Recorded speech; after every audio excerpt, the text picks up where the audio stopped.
నవ్వినట్టు సందమామ ఓ సందమామ పరుసుకున్న ముగ్గుల్లో సందమామ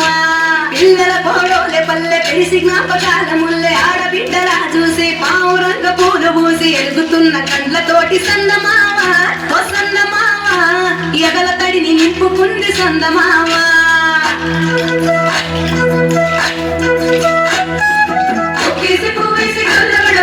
శ్రీరామ రఘురామ తుమదీయలో రెండేసి పూలేసి కొల్ల పడబోసి శ్రీరామ రఘురామ తుమదీయలో ఏమి పూలో గాని ఎంతకు మగుగా శ్రీరామ రఘురామ తుమదీయలో పువ్వుల విలువ తెలుపవేసరిగా శ్రీరామ రఘురామ తుమదీయలో పువ్వుకు పుట్టేడు కాయకు తట్టేడు కొమ్మకు కోసేడు ఎత్తెత్తు ముగ్గురాల ఏడేడు బంగులాల గౌరమ్మ కూసున్న గట్టేలు ఏలేని సీతమ్మ కూసున్న శ్రీసభలేని గౌరీ కాకమరాయ కడువయ్య పూలు శ్రీలక్ష్మి మహిమలో గౌరమ్మ చిత్రమై దోచనం